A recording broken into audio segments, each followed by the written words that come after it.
no heat energy is evolved during the process. यानी आपका change in enthalpy from mixing process is 0.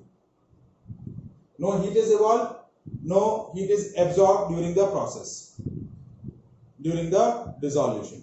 जब आप solute को solvent में मिक्स कर रहे हैं तो उस प्रोसेस में कोई भी एंथैल्पी चेंज नहीं होगा. जबकि पॉजिटिव डेविएशन में क्या होगा, डेल्टा एच मिक्सिंग जो होगा मोर देन 0. अब वो प्रोसेस जिनके लिए एंथैल्पी चेंज पॉजिटिव होते हैं वो प्रोसेस क्या बोले जाते हैं, एंडोथर्मिक और exothermic.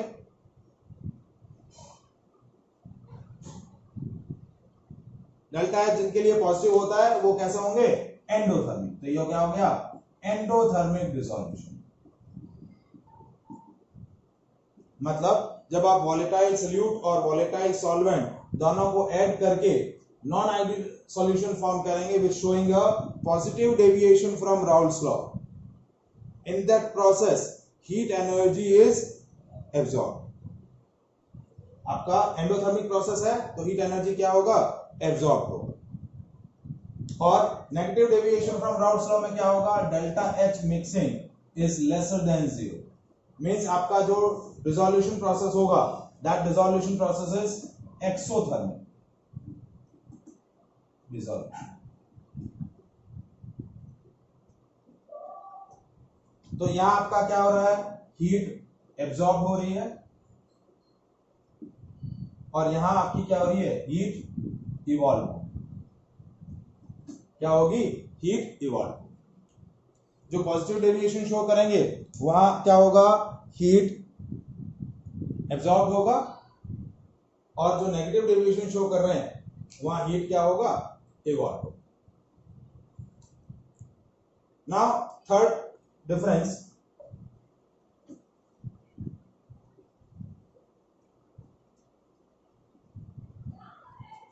now third point, when you add a volatile solute and volatile solvent and form a ideal solution, there is no change in a volume of mixing. Delta V mixing, any change in volume when you add a volatile solute and volatile solvent, change in volume क्या होगा, 0 होगा. मतलब total volume of the solution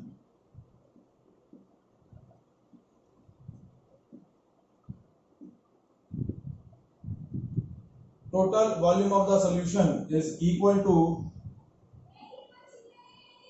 sum of volume of solute and solvent.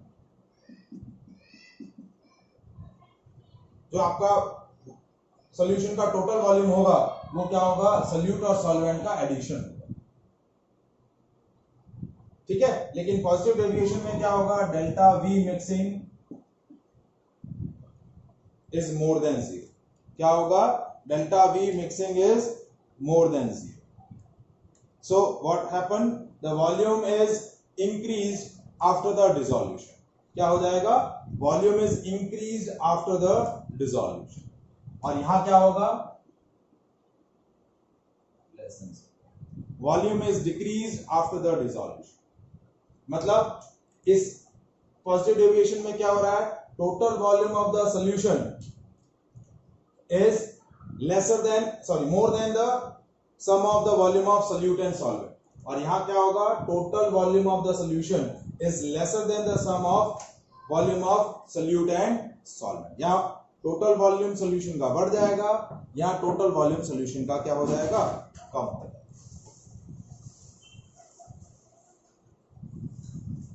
Now fourth difference. अब हमने fourth difference क्या बोला कि first difference हमने क्या बोला कि राउल्स लॉ ऑबे करते हैं, ये राउल्स लॉ ऑबे नहीं करते हैं. ठीक है. तो ये राउल्स लॉ से पॉजिटिव डेविएशन शो कर रहे हैं, ये राउल्स लॉ से क्या कर रहे हैं, नेगेटिव डेविएशन शो कर रहे हैं. तो आइडियल सॉल्यूशन जो है राउल्स लॉ फॉलो कर रहे हैं. तो total pressure of solution, total vapour pressure of solution is P naught A XA plus P naught B XB. PA की जो वैल्यू होगी that is P naught A XA and PB की जो value होगी that is P naught B XB. That is the mathematical equation of vapor pressure of solution, vapor pressure of solvent in the solution and PV is a vapor pressure of solute in the solution, and we represent this vapor pressure graphically. तो graphically कैसा आया था, ये XB के लिए, ये XA के लिए, ये यहाँ XB की वैल्यू 0 ली थी हमने, सॉरी XB की वैल्यू 1, या XB की वैल्यू 0, या XA की वैल्यू 0, या XA की वैल्यू 1, ठीक है। और ये आपका जो कर्व आया था,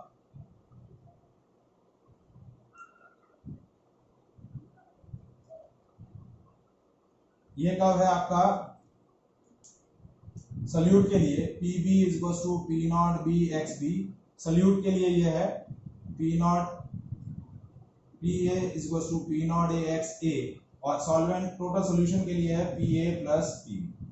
स्ट्रेट लाइन होगा क्योंकि राउल्स लॉ क्या होता है, that vapour pressure of solution is directly proportional to its mole fraction in the solution.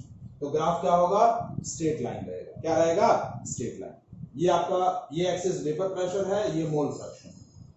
तो ये राउल्स लॉ क्या कर रहे हैं, फॉलो कर रहे हैं आइडियल सॉल्यूशन। जबकि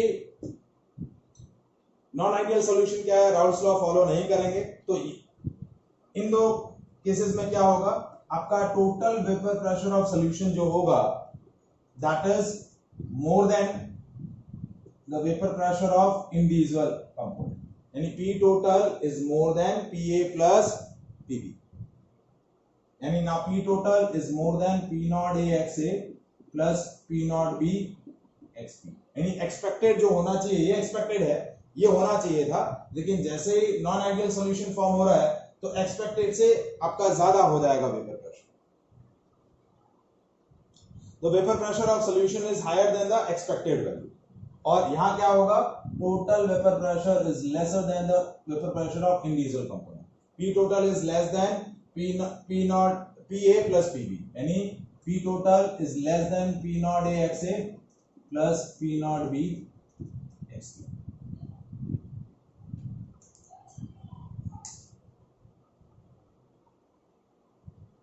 तो ये आपका वेपर प्रेशर से रिलेटेड डिफरेंस हो गया कि इसमें टोटल वेपर प्रेशर क्या होगा, इंडिविजुअल कंपोनेंट का अलजेब्रिक सम, जबकि यहाँ टोटल वेपर प्रेशर सॉल्यूशन क्या होगा, इंडिविजुअल वेपर प्रेशर से इंक्रीज हो जाएगा और यहाँ डिक्रीज हो जाएगा। Now one point we have discussed the relation between vapour pressure and boiling point. तो boiling point is the temperature when the vapour pressure of solution becomes equals to the vapor pressure of liquid is equals to its atmospheric pressure। किसी भी liquid का जो boiling point होता है वो क्या temperature होता है, जब उसका वेपर प्रेशर एटमॉस्फेरिक प्रेशर के इक्वल हो जाता है तो वो उसका क्या बोला जाता है, बॉइलिंग पॉइंट बोला जाता है। क्या बोला जाता है, बॉइलिंग पॉइंट। जैसे वेपर प्रेशर ज्यादा होगा then that liquid has a lesser boiling point, vapour pressure कम है तो उसका बॉइलिंग पॉइंट ज्यादा हो जाएगा। तो अब इन सॉल्यूशन के बॉइलिंग पॉइंट स्टैंडर्ड है। देखिए पॉजिटिव डेविएशन और negative deviation from Raoult law है। इन लिक्विड मिक्सचर्स के जो बॉइलिंग पॉइंट्स होंगे वो उनके इंडिविजुअल जो कंपोनेंट्स हैं, इंडिविजुअल सॉल्यूट और सॉल्वेंट के बॉइलिंग पॉइंट से डिफरेंट हो जाएंगे। Now boiling point of this liquid mixture which is positive deviation from Raoult's law is lesser than the individual value। मतलब जो दो कंपोनेंट्स आप मिक्स करके आप नॉन आइडियल सॉल्यूशन फॉर्म कर रहे हैं, जो positive deviation from Raoult's law form कर रहा है, तो उस पूरे लिक्विड मिक्सचर का जो बॉइलिंग पॉइंट होगा वो उन दोनों इंडिविजुअल कंपोनेंट के बॉइलिंग पॉइंट से कम रहेगा। मतलब पूरा का पूरा liquid mixture smaller boiling point पे क्या हो जाएगा, डिस्टिल हो जाएगा, क्योंकि आपका सॉल्यूशन जो फॉर्म हुआ है उसका एक्सपेक्टेड वेपर प्रेशर इंक्रीज हो गया। वेपर प्रेशर इंक्रीज हो गया तो उस वेपर प्रेशर को एटमॉस्फेरिक प्रेशर के साथ इक्वेट करने के लिए आपको बहुत ज्यादा अमाउंट में टेम्परेचर इंक्रीज नहीं करना पड़ेगा। स्मॉलर अमाउंट में ही आपका वेपर प्रेशर क्या हो जाएगा, एटमॉस्फेरिक प्रेशर के इक्वल हो जाएगा, तो वो आपका बॉइलिंग पॉइंट होगा। नेगेटिव डेविएशन में क्या होगा, आपका बॉइलिंग पॉइंट जो है सॉल्यूशन का वो एक्सपेक्टेड वैल्यू से क्या हो जाएगा, बढ़ जाएगा। मतलब एक्सपेक्टेड वैल्यू से बढ़ जाएगा क्या मतलब है कि आपका पूरे सॉल्यूशन का बॉइलिंग पॉइंट इंडिविजुअल कंपोनेंट के बॉइलिंग पॉइंट से ज्यादा हो जाएगा, यानी सॉल्यूट और सॉल्वेंट का जो बॉइलिंग पॉइंट है उससे ज्यादा टेम्परेचर पर, उससे ज्यादा बॉइलिंग पॉइंट पर वो पूरा का पूरा लिक्विड मिक्सचर क्या होगा, बॉइल्स होगा। उससे पहले वो बॉइल्स नहीं होंगे। बॉइलिंग पॉइंट्स का ये जो पॉइंट है that we have discuss later on the next session में। हम नेक्स्ट पॉइंट हमारा यही है, एजियोट्रॉप्स करके एक टॉपिक आएगा, उसमें इसको और डिटेल से डिस्कस करेंगे। बट पॉइंट क्या है कि वेपर प्रेशर जब एक्सपेक्टेड वैल्यू के इक्वल है तो बॉइलिंग पॉइंट सेम रहेगा, लेकिन यहाँ वेपर प्रेशर बढ़ रहा है तो बॉइलिंग पॉइंट कम हो जाएगा एक्सपेक्टेड वैल्यू से, और यहाँ बॉइलिंग पॉइंट क्या हो जाएगा, इंक्रीज हो जाएगा एक्सपेक्टेड वैल्यू से, क्योंकि बॉइलिंग पॉइंट और वेपर प्रेशर इनवर्सली प्रोपोर्शनल है। वेपर प्रेशर बढ़ गया, बॉइलिंग पॉइंट कम हो गया, या वेपर प्रेशर कम हो गया है, बॉइलिंग पॉइंट बढ़ गया। अब आइडियल और नॉन आइडियल सॉल्यूशन और में मॉलिक्यूलर लेवल पर क्या हो रहा है, जैसे suppose what is the difference between ideal and non ideal solution at molecular level. Molecular level मतलब जब आप ए और बी कंपोनेंट्स यानी ए सॉल्वेंट को बी सॉल्यूट के साथ मिक्स कर रहे हैं तो उनके इंटरेक्शंस कैसे हैं। तो आइडियल सॉल्यूशन में क्या हो रहा है, A interaction and B interaction is same as AB interaction। तभी आपका जो टोटल वेपर प्रेशर है वो इंडिविजुअल वेपर प्रेशर का एल्जेब्रिक सम। मतलब ए इंटरेक्शन का मतलब क्या है, आपका जो सॉल्वेंट है that we have taken as A, तो उनमें जो मॉलिक्यूल्स हैं वो सारे ए मॉलिक्यूल्स हैं, तो उनका उन मॉलिक्यूल्स के बीच का इंटरेक्शन क्या हुआ, ए इंटरेक्शन। सॉल्यूट जो है उसको हम बी से रिप्रेजेंट कर रहे हैं, तो उनके जितने भी मॉलिक्यूल्स हैं उनके बीच का इंटरेक्शन क्या होगा, बी इंटरेक्शन। अब सॉल्यूट और सॉल्वेंट को मिक्स करने के बाद जो आपका सॉल्यूशन बना उनमें जो मॉलिक्यूल्स हैं उनका इंटरेक्शन कैसा है, ए बी इंटरेक्शन। तो in ideal solution A interaction is equal, A and B interaction is equal to A B interaction. मतलब नॉर्मली आइडियल सॉल्यूशन क्या होता है, ऐसे सॉल्यूट और सॉल्वेंट्स को मिक्स करके फॉर्म किया जाता है जिनकी शेप और साइज और जिनकी पोलैरिटी क्या हो, सिमिलर, तो उनको हम क्या बोलते हैं, आइडियल सॉल्यूशन। तो नॉर्मली जो डाइल्यूट सॉल्यूशंस होते हैं वो आपके क्या बोले जाते हैं, आइडियल सॉल्यूशंस। क्या बोले जाते हैं, आइडियल सॉल्यूशंस। तो जो भी डाइल्यूट सॉल्यूशन होंगे वो आपके क्या हो जाएंगे, आइडियल सॉल्यूशन। और एग्जांपल हम लिखना चाहें तो जैसे बेंजीन प्लस टोलुइन, ये आपका क्या हो गया, आइडियल सॉल्यूशन। उसके बाद methanol and ethanol, chlorobenzene, bromobenzene,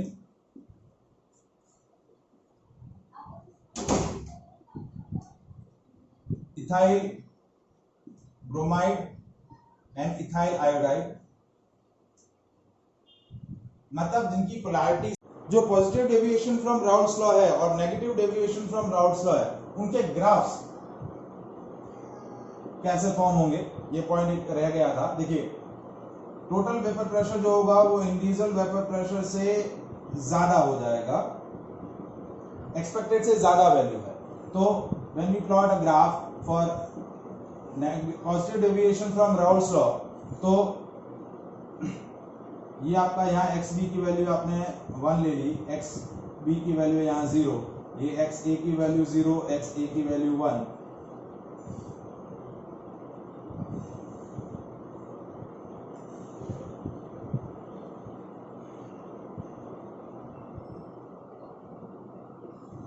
ये आपका आइडियल सॉल्यूशन के लिए होता, लेकिन हमें किसके लिए फॉर्म करना है, positive deviation from Raoult's law.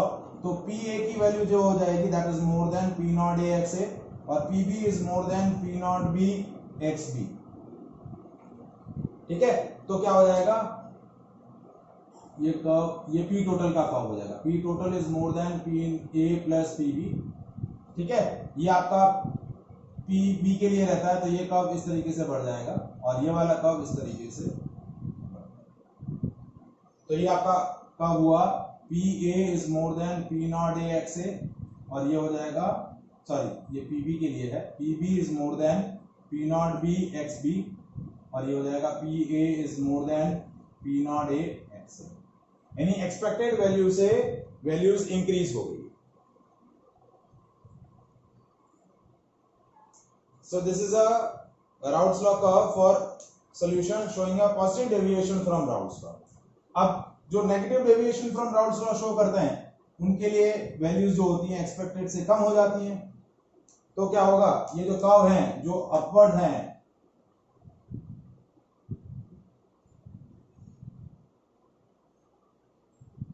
वो क्या हो जाएंगे इस बार, एक्सपेक्टेड से, ये एक्सपेक्टेड वैल्यू है, एक्सपेक्टेड से क्या हो जाएंगे, डाउन.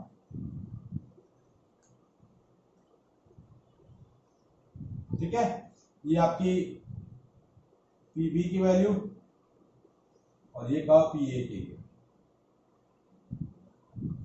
तो ये आपका हो गया P A is less than P naught A X A, ये का हो जाएगा P B is less than P naught B X B, और ये का हो जाएगा P total is less than P A P B, P A plus P B. Expected से वैल्यूज क्या हो जाएगी, कम हो जाएगी. So that showing a graph of solution is showing a negative deviation from Raoult's law. Is that clear?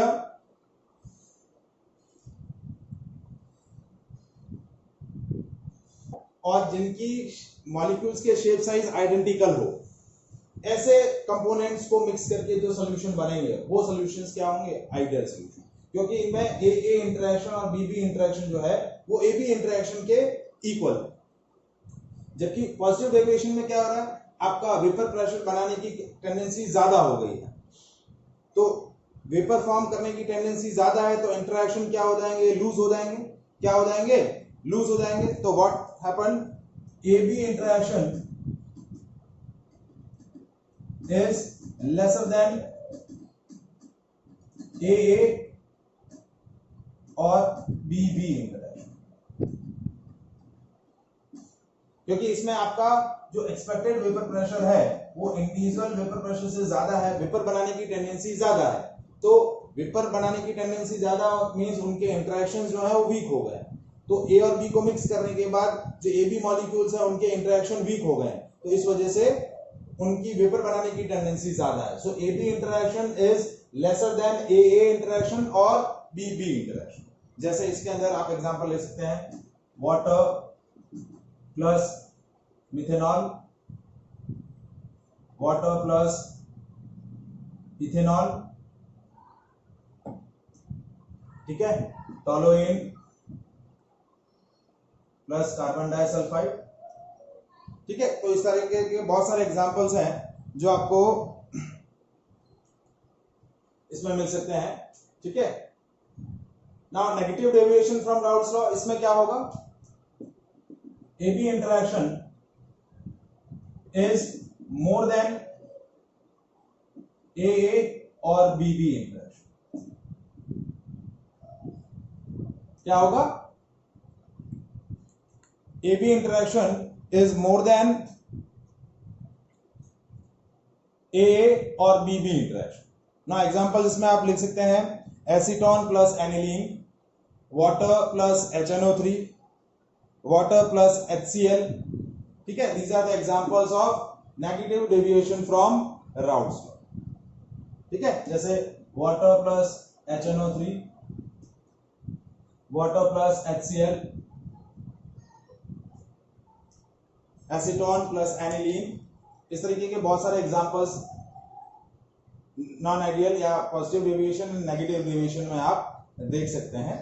तो mainly क्या हो रहा है, जो सॉल्यूशन नेगेटिव डेविएशन शो कर रहे हैं उनका वेपर प्रेशर एक्सपेक्टेड से ज्यादा है, और जो पॉजिटिव डेविएशन शो कर रहे हैं, और जो नेगेटिव डेविएशन शो कर रहे हैं उनका वेपर प्रेशर एक्सपेक्टेड वैल्यू से कम है. So that is a major difference between ideal and non ideal solution. अब देखिए, हमें mainly positive deviation and negative deviation of Raoult's law को फर्दर ऑन डिस्कस करना है, क्योंकि our next topic is azeotropes.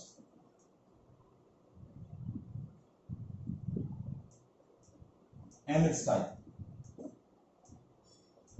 Azeotropes जो होते हैं एजियोट्रॉप्स क्या होते हैं? Those liquid mixture which has definite composition, definite boiling point, and such liquid mixture or composition of such liquid mixture distill at a fixed temperature.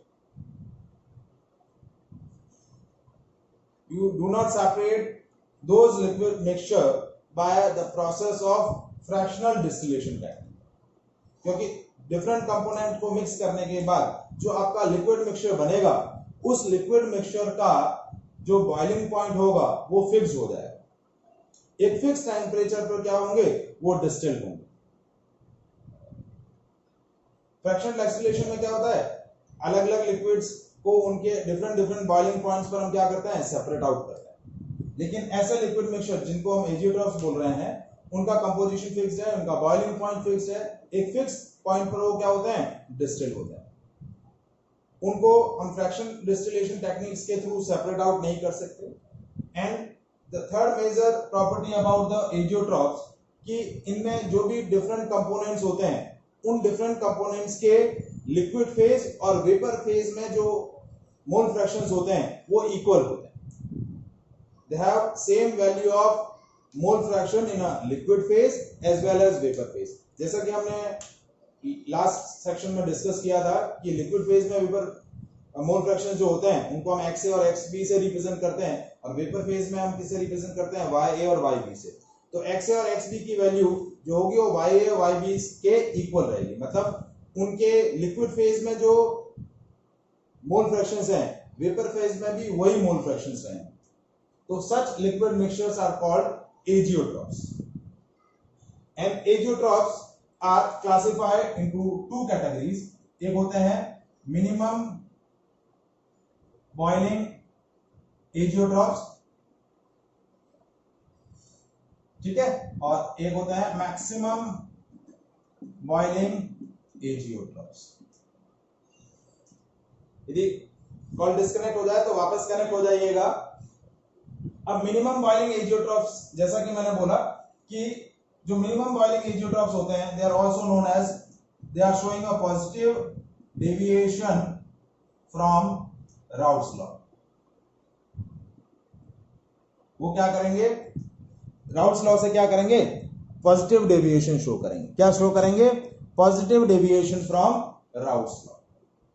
तो जब जैसा कि हमने डिस्कस किया था positive deviation from Raoult's law solution के लिए कि जो आपका लिक्विड मिक्सचर का जो बॉइलिंग पॉइंट होगा वो इंडिविजुअल कंपोनेंट के बॉइलिंग पॉइंट से कम हो जाएगा। जैसे for example, if I am taking an example of minimum boiling azeotropes which showing a positive deviation from Raoult's law, if I am taking an example of water plus ethanol. अब ethanol का boiling point, individual boiling point होता है 78 degree और water का boiling point होता है 100 degree.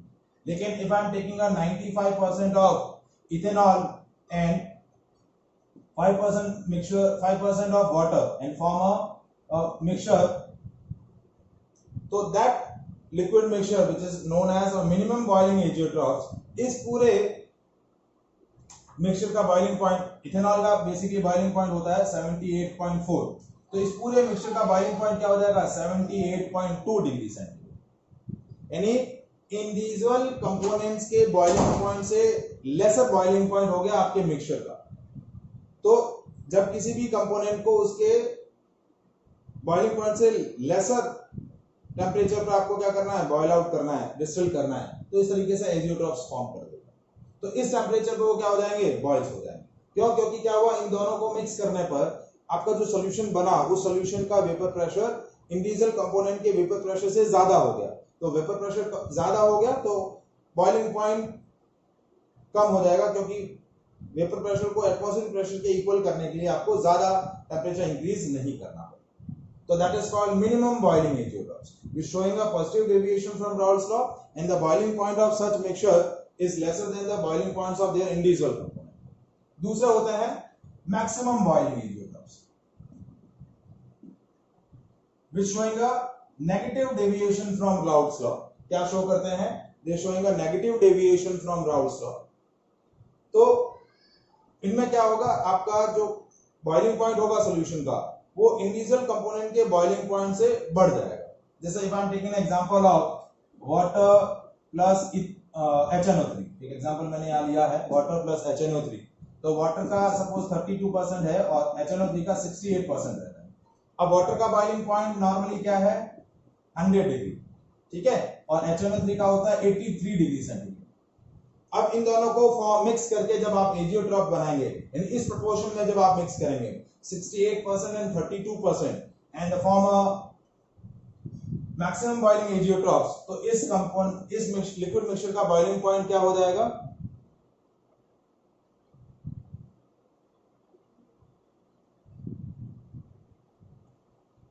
इस liquid component का बॉइलिंग पॉइंट, इस लिक्विड मिक्सचर का बॉइलिंग पॉइंट क्या हो जाएगा 120 डिग्री 0.4 डिग्री सेंटीग्रेड।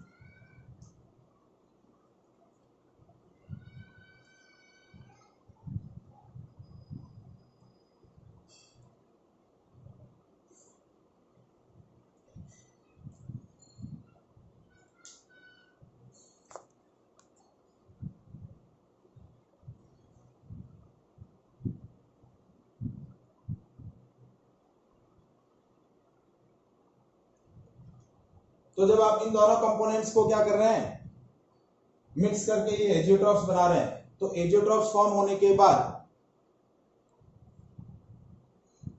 आपके मिक्सचर का जो बॉइलिंग पॉइंट है वो इंडिविजुअल बॉइलिंग पॉइंट से ज्यादा हो गया। So such azeotropes are called maximum boiling azeotropes. Is that clear?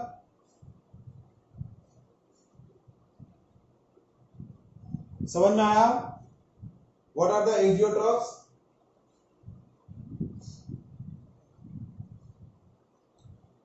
Azeotrophs are the liquid mixture which has a definite composition, definite boiling point, and distill at the fixed temperature. Such liquid mixture has a equal composition in the liquid phase as well as in a vapor phase, and we do not separate the components of such mixture by the fractional distillation technique.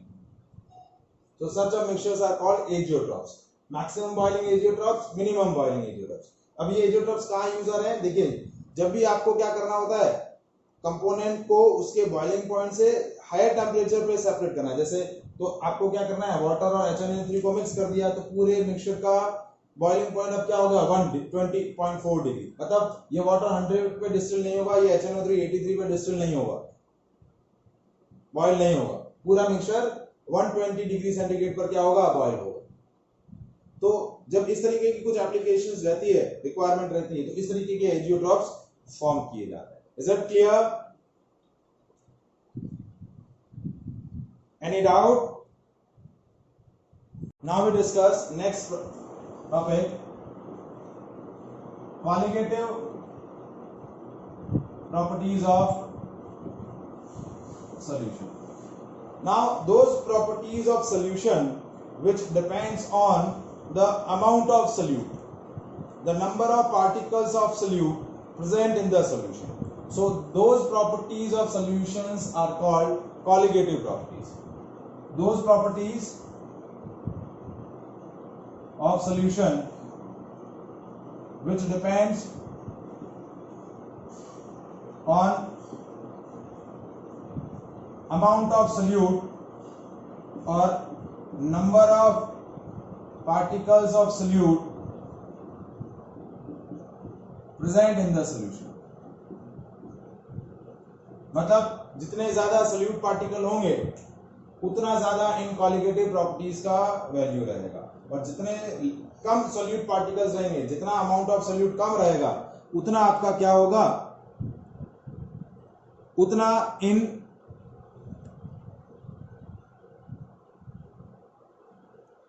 solute, उतना इन colligative properties का value क्या हो जाएगा, decrease हो जाएगा। तो such a properties of solutions are called colligative properties, and we classify the four characteristic of solution as a colligative properties. First is relative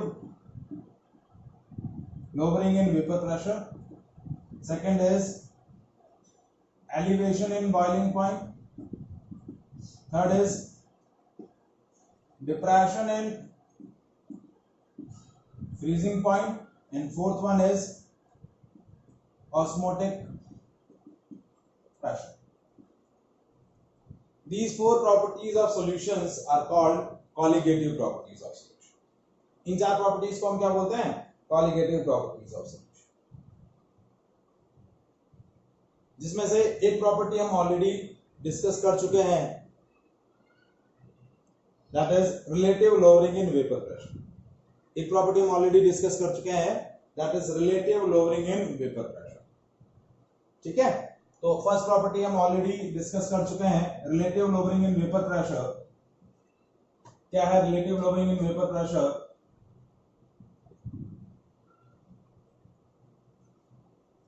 When we add a non-volatile solute into the pure solvent, then the vapor pressure of solution is lesser than the vapor pressure of pure solvent.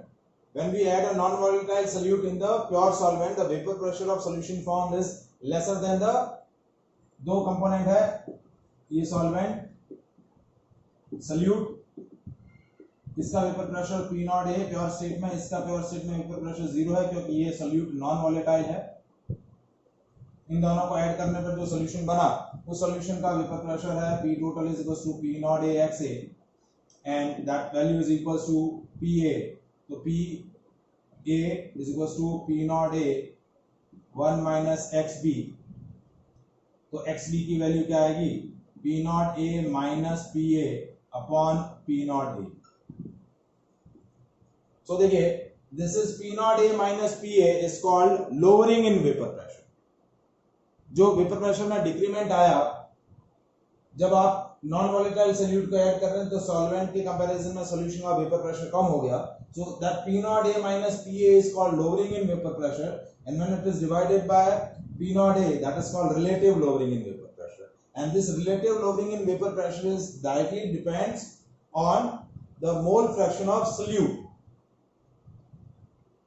तो जितने ज्यादा salute particle आप add करेंगे, जितना आप salute का amount add करेंगे, क्या होगा? आपका लोअरिंग इन वेपर प्रेशर बढ़ता जाएगा. As you add the more amount of solute in the pure solvent, the vapor pressure of solution formed is decreases continuously. So lowering in decrement in the vapor pressure increases. So that's why relative lowering in vapor pressure is colligative property. क्योंकि ये property किस पे depend कर रही है? Amount of solute पे depend कर रही है. जितना ज्यादा आप सल्यूट ऐड करेंगे उतना ज्यादा आपका क्या हो जाएगा? वेपर प्रेशर डिक्रीज होता जाएगा सॉल्यूशन का.